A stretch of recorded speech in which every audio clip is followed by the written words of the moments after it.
She drank cold water every day as if it were a meal, even though she knew it wouldn't ease her hunger. It was simply a habit she had developed since childhood. She was always the last to wake up, the last to eat, because no one reminded her. By the time she arrived at the cafeteria, the others had already finished their meals. But it wasn't that she wanted to be like this. She had lived an invisible existence since she was 3 years old. Originally, she had gone out with her classmates to make friends, but when the event ended, she was the only one forgotten. After that, she was sent to an orphanage. Her parents never came back for her, as if they had completely forgotten he existed. And so, she stayed in the orphanage. At 15, the orphanage finally allowed her to attend school and even arranged daily transportation for her. A girl who had never received any attention in her life suddenly found herself noticed, but in a different way.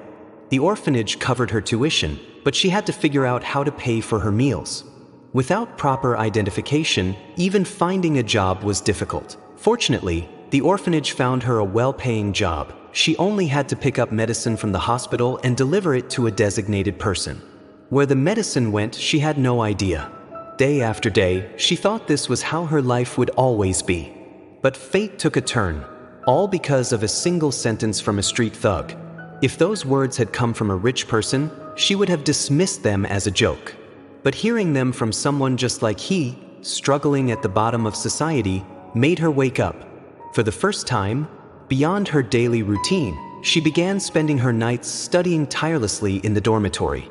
At first, she didn't understand why she was doing it, but soon, her efforts paid off. She ranked in the top 15 on a mock exam. The orphanage's attitude toward her changed completely. Not only did they provide her with the best study environment, but even those who had once treated her coldly started preparing meals for her. From that day on, she seemed to have found a new way to live. She wondered, if she became the top student in the entire school, what would happen then? She threw herself into relentless studying, fueled by stimulant-like brain-enhancing drugs. In the end, she not only took first place but also earned a scholarship. Strangely, those who had once bullied her now avoided her altogether, turning their attention to someone else. It was at this moment that the orphanage informed her that she could leave. It turned out that the family she had never met had finally found her. They had even secured her a place at the best girls' high school in Seoul, but they hadn't told her their address. So, she had no choice but to go to Seoul on her own. After arriving at the school, she found her way to the teachers, who were puzzled as to why she didn't have a parent accompanying her. She didn't explain, simply stating that she was a transfer student. Once her identity was confirmed, she was quickly assigned a class and a classroom. Unfamiliar with her surroundings, she stumbled her way to the entrance ceremony, where she overheard the student representative mention that a well-known teacher at the school had recently passed away, prompting a moment of silence. What she didn't realize at the time was that the deceased teacher was actually her father. Mistaken for an outsider, the security guard even forced her out of the event. Wandering aimlessly around campus, she eventually found her classroom, where the homeroom teacher scolded her for being late and told her to find an empty seat. However, when another transfer student arrived late, the teacher's attitude was completely different, smiling warmly instead of reprimanding. The classmates, too, seemed excited about this new arrival, making it clear that this girl had a special status. The teacher allowed her to choose any seat, and judging by the reaction of the students, everyone wanted her to sit beside them. Just then, a sudden noise interrupted the moment. Her suitcase had burst open from being overpacked. While embarrassing, this small incident unexpectedly caught the attention of the transfer girl, who chose to sit beside her. However, her worries soon came true. Later that day, some classmates cornered her in the restroom, demanding she switch seats. They warned her that if she refused, she wouldn't be allowed to leave. But before things escalated, the transfer girl suddenly appeared, grabbed her hand, and led her out. It was only then that she realized everyone seemed afraid of this girl. As they walked away, she saw the students quickly stepping aside to avoid her. Later, while eating, she noticed the girl had no drink, so she kindly offered her a bottle of water. To her surprise, the girl didn't take it. Instead, she poured it out right in front of her. Confused by this hostility, she couldn't understand why the girl would misunderstand her intentions. The girl then warned her, those chosen as the class joke never have a normal life. And now it was her turn. Most people might have brushed off such a remark, but she couldn't ignore it. She had noticed 3 deep scars on the girl's wrist. Though she didn't fully understand the story behind them, her own past experiences with bullying made her extra cautious. Previously, the class had tried to integrate her into their small social circles, but she was just a girl from a small town. No background, no wealth. In contrast, those around the transfer girl were either top students or came from influential families. She had assumed they got along because they were both transfer students. But after learning more, she realized this girl wasn't new at all. She was, in fact, the most famous student in the entire school. Not only was she strikingly beautiful, but she also ranked first in academics. What baffled her even more was that, despite only arriving that day, the girl already knew her name, something she hadn't told anyone. It turned out the girl had found her keychain, mistakenly thinking she was planning to apply to Korea University. She denied it, brushing it off, but the girl was serious about that goal, having private tutors and attending numerous prep classes. Their difference in status was like night and day. Becoming friends with this girl might be beneficial, but it also came with immense pressure. Feeling uneasy, she quietly switched seats with another student. But when the girl arrived in class, she demanded to switch again, insisting on sitting next to her. The entire class was shocked. No one had ever dared refuse this girl before. Yet, she didn't seem angry and simply accepted the situation. Soon after, the person who had helped with her school admission provided her with an address. Thinking she was finally returning home, she went there only to find a strange woman answering the door. That was when she learned the truth. Her mother had passed away the year she went missing, and her father had also recently died. She was now completely alone. Just then, her stepmother reached out to her. She had assumed it was to bring her home for her father's funeral. Her stepmother questioned her about her father's belongings, and it was only then that she realized the true reason behind the sudden concern. Her stepmother wanted his phone. Only direct family members could retrieve it from the police station. However, she lied, claiming she hadn't found the phone among his belongings. She wanted to see for herself what secrets it might hold. When she finally got her hands on the phone, she tried multiple passwords but failed every time. Then, suddenly, an unknown number called. She answered, but there was only silence on the other end. It felt as if the caller was merely testing whether the phone was still active. The next day at school, a classmate who had been friendly to her just the day before suddenly spilled milk tea all over her uniform. At first, she thought it was an accident, but then the student blocked her path, sneering that her clothes had a strange smell. Turning around, she saw the entire class staring at her with mocking expressions. The uniform had been one she bought online the previous night because the teacher had criticized her for not wearing one. The seller had given her vague directions, making her wander around a narrow alley before finally reaching the pickup spot, where a wealthy young man in a luxury car handed her the uniform from an underground garage.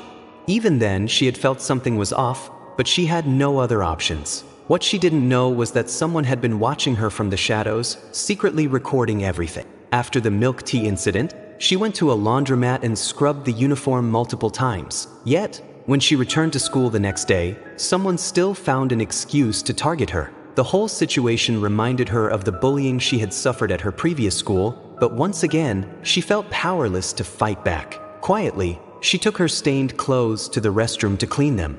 Just then, the transfer girl named Hye-ri appeared with a fresh set of clothes, as if she had anticipated this. This only deepened her suspicion. Was Hye-ri behind everything? Was this all punishment for switching seats? She refused the offer, but instead of being annoyed, Hye-ri seemed thrilled, as if she enjoyed the resistance. Returning to class, she was greeted with the first mock exam. The teacher handed out the test papers and announced that they had only 20 minutes to complete it. But as she looked at the questions, she realized they were far beyond their grade level. Yet, her classmates calmly began writing, as if they had seen the questions before. She started to suspect that they had already studied this material in a tutoring program.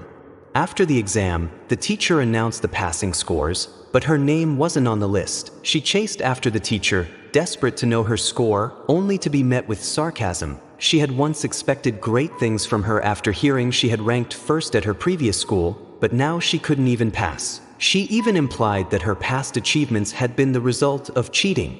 To make matters worse, she hinted that all the test questions had been covered in an elite tutoring program, one that the school did not officially teach. But how could she afford to attend something like that? Later, she overheard whispers in the hallway. As she approached, she saw students glancing at their phones and laughing.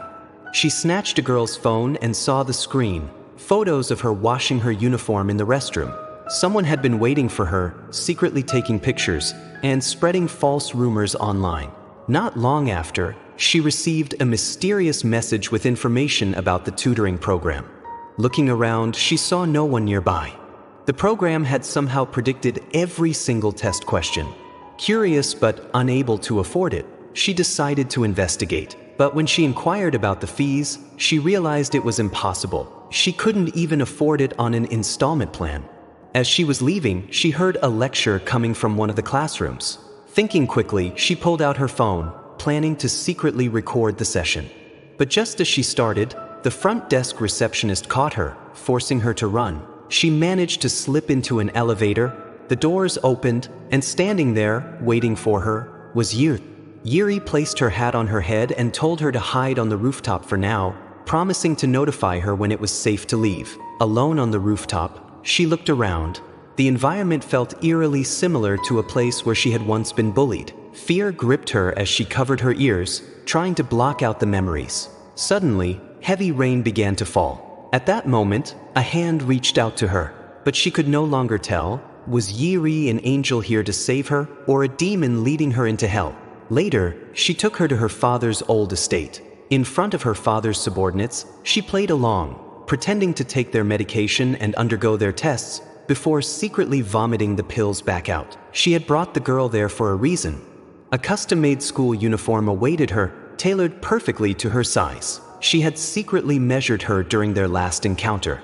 She had even considered gifting her shoes but hesitated, fearing she might use them to run away. But this wasn't just about kindness. She wanted something in return. She wanted to know her secret, how she had managed to excel academically without the help of elite tutors.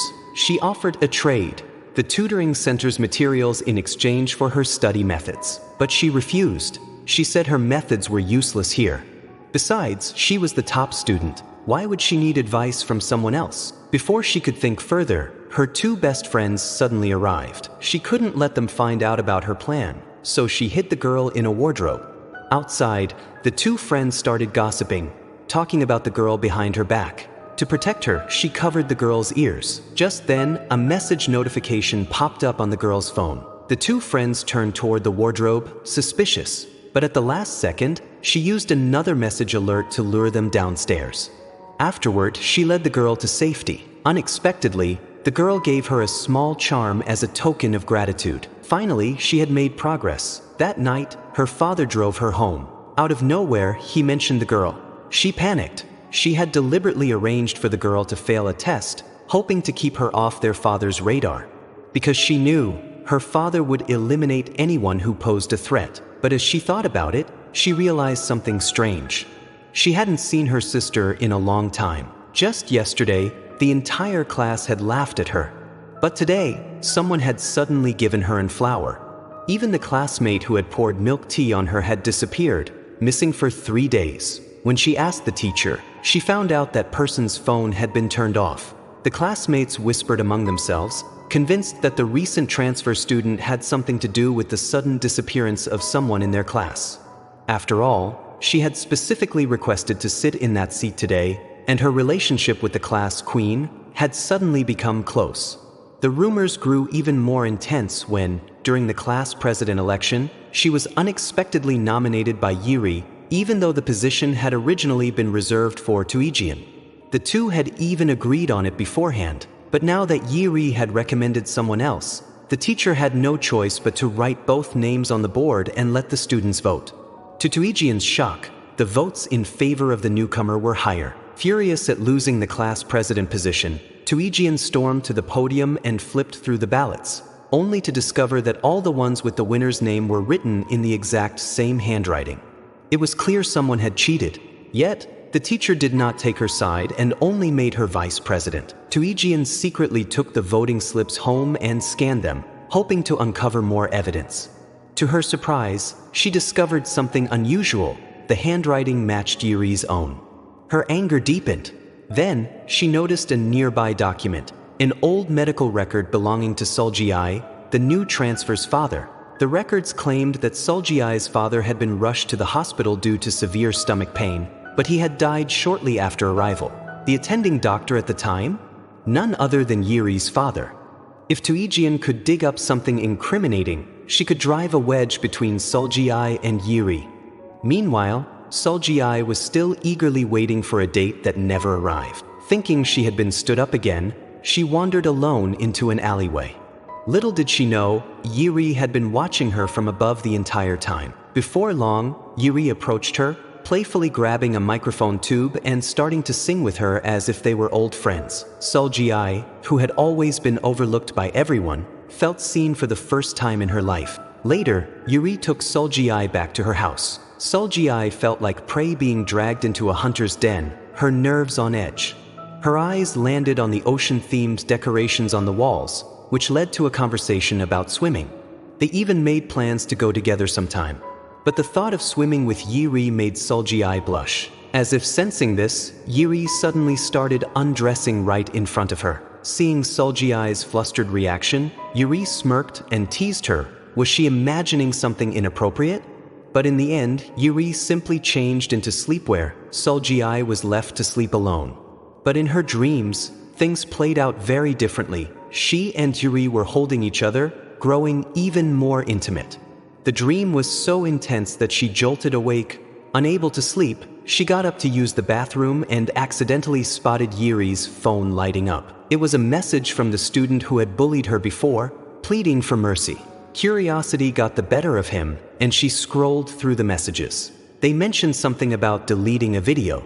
That was when it clicked. This was why that student hadn't shown up to school in days. Hye-ri had some kind of leverage over them. The next morning, Hye-ri woke up to find that the person who had been sleeping beside her was gone. She quickly checked the GPS tracker on her phone and sighed in relief. She had secretly installed a tracker on Sol-ji-ai's phone the night before. Today, she had prepared a special surprise for her. But when she arrived at school, Sol-ji-ai deliberately avoided her. Finding this odd, she followed her and eventually led her to the administrative office. There, the student who had previously bullied Sol-ji-ai was in the process of transferring schools. This was the surprise she had arranged for her. However, Sol-ji-ai didn't seem particularly happy about it. Later, in their literature class, Sol-ji-ai's essay received the highest score, even surpassing Hye-ri's. The teacher, out of respect for privacy, didn't reveal the contents of her essay, which only made the entire class even more curious. What had Sol-ji-ai written? Then, during lunch, her essay mysteriously went missing. No matter how much she searched, she couldn't find it. Even worse, someone had not only stolen it but also printed out copies and placed them in every classmate's desk. Furious, Hye-ri went around collecting all the printed copies and warned everyone not to read them. She seemed to already know what the essay contained. But Sol-ji-ai wasn't angry. Instead, she asked to speak with her privately. After all, the essay was about her own personal growth. If people knew about it, so be it. What she didn't understand was why Hye-ri seemed even more upset than she was. That was when she realized, on the night she had seen the desperate texts from the bullied student, she had also discovered something else. Hye-ri had been secretly collecting information on her for years, from childhood records to details about her father. She wanted to know, why had she done all of this? Sol-ji-ai had no idea that the information stored in Hye-ri's phone actually came from her father's safe. For a long time, Hye-ri's older sister had been absent from home. Her family told her that her sister had gone away to study elsewhere, but she never believed them. One night, she secretly opened her father's safe, hoping to find clues about her sister's whereabouts. Instead, she found Sol-ji-ai's personal records. On impulse, she took photos of the documents, unknowingly creating what Sol-ji-ai would later mistake as evidence of her spying on her. Meanwhile, Sol-ji-ai went home and recalled what the deputy class president had mentioned about her stepmother being involved in a legal battle. While searching the house, she stumbled upon a 5 billion insurance policy. Inside the document folder, she also found a letter titled Karma and Retribution. It turned out that her stepmother had been planning to secretly claim the insurance payout. But what confused her the most was, if she wanted to keep this from her, why had she gone to such great lengths to bring her back from the orphanage in the first place? Determined to uncover the truth, she needed a reason to stay in town, and the upcoming midterm exams provided the perfect excuse. But for that, she had to get a good score. However, she fell asleep while reviewing, even leaving her pen on the open textbook. The truth was, her past study methods had relied on stimulant medication to forcefully enhance her focus, but now she had run out of pills. With only 7 days left until the exams, she went to a clinic to get a new prescription. To her frustration, the clinic required a medical checkup before they would prescribe anything, and the cost was an outrageous 240,000 yuan. She tried visiting other clinics, but all of them either demanded checkups or outright refused to sell the medication to a student. Left with no other options, she reached out to some old friends from the orphanage, but they only asked her for money instead of offering help. Running out of time, she turned to the internet, searching for illegal sellers. Just as she found one, the seller immediately asked for a code. Confused, she stared at their profile picture, and then it hit her. She had received a small note box in class a few days ago.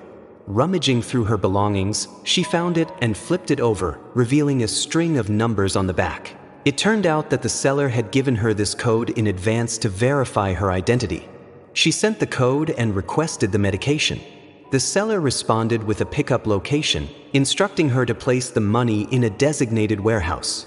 However, Sol-ji didn't take the pills right away. Instead, she hid nearby, waiting to see who would come to collect the money. To her shock, the person who arrived was none other than Hye-ri. She asked her to keep this a secret and even offered her a stronger, more effective medication. But Sol-ji wasn't convinced. She chased after her, demanding that she return her money. Before she could figure out the truth about her father, she wasn't willing to accept any favors from her. Sol-ji didn't want to owe Hye-ri anything, but she made her an offer she couldn't refuse. If she could score first place in the upcoming exam, she would reveal all her secrets to her, everything she wanted to know. To make things more tempting, she even handed her a set of study materials, as if she had prepared them in advance just for her. Faced with such a huge temptation, she had no reason to refuse. The moment she got her hands on the pills, she took them immediately. To her surprise, the effect of this new batch was far stronger than the previous ones. Her first attempt at the exams had ended in failure, but this time, she miraculously ranked first in the entire school. Her classmates looked at her with suspicion. How could someone who couldn't even afford tutoring suddenly surpass them all? Just then, the delinquent who had once offered her a job suddenly appeared. Before coming to Seoul, Sol-ji had secretly collected a stash of pills from her old job, but now she had run out. The delinquent demanded that she repay the cost of the drugs within a week. If not, she would make sure Sol-ji lost her chance to continue her education forever. Broke and desperate, Sol-ji had no idea where to get that kind of money. Before she could figure out a solution, another problem arose. The school had arranged a mandatory medical checkup for the top 20 students. If the test revealed traces of the stimulants she had taken before the exam, would her results be invalidated? As her classmates waited for her downfall, Hye-ri suddenly sent her a message. She was her last hope. She rushed to the rooftop, where she was already waiting for her. She dropped to her knees, begging her to help her once more, even saying she was willing to sign any kind of settlement agreement. Hye-ri pulled her up and took out another vial of liquid from her pocket. She had been prepared all along. But what was the real purpose behind her carefully orchestrated plans? Before she could dwell on that, she suddenly woke up to a shocking sight. Her wealthy best friend was stealing from a classmate. Strangely, they didn't take any valuables, only a simple bracelet. Curious, she got up and secretly followed her, but a doctor noticed her and told her to go back to rest. Left with no choice, she returned to the rest area and observed the girl who had lost the bracelet. Determined to uncover the truth, she sent someone to track her best friend. Before long, they reported back. Her friend had been acting strangely, searching for a Samsung phone charger all evening. But she distinctly remembered that they didn't use a Samsung phone. That meant they must have another phone. She immediately ordered her informant to find a way to get their hands on it. That night, she brought Sol-ji to a school event. Her father, who never attended such gatherings, unexpectedly showed up. But it wasn't to see her. her father was there to meet her best friend. As it turned out, her father had already bribed them into being her informant at school. Even more shocking, the extra phone they had been searching for all night actually belonged to Sol-ji. It had been confiscated from her. The reason they were so desperate for a charger was that the phone had run out of battery. Meanwhile, the moment her best friend met with her father was captured in secret photos. Seeing this evidence, she could no longer sit still. That phone had to contain something important. Otherwise, why would his best friend go to such lengths to secretly hand it over to her father? But from the photos, she noticed that they weren't holding the phone when they left. That meant the phone had to be somewhere they had just been. She rushed to the storage shed where they had lingered earlier. Right at that moment, a phone started ringing under a table. She quickly found it and answered the call, but there was only silence on the other end. Without hesitation, she ran to the restroom, flipped open Sol-ji's file, and entered the date of Sol-ji's disappearance as the password. To her astonishment, it worked. She had expected to find secrets about Sol-ji, but instead, what she saw shocked her to her core. Her missing sister was in the videos on this phone. Could there be a connection between her disappearance and the death of Sol-ji's father? Determined to uncover the truth, she tracked down the location where the videos had been filmed. It was inside the school. Just as she was about to investigate further, a commotion erupted outside. He rushed to the window and looked down. Sol-ji was being cornered with a knife by another female classmate, being forced back step by step. She was about to rush down to save Sol-ji when, suddenly, someone entered the room and shut the door behind them. The figures slowly walked toward her. When she finally got a clear look at their face, she was struck speechless in shock. It was his long-lost sister. Thanks for watching. Please like and drop a heart for part 2.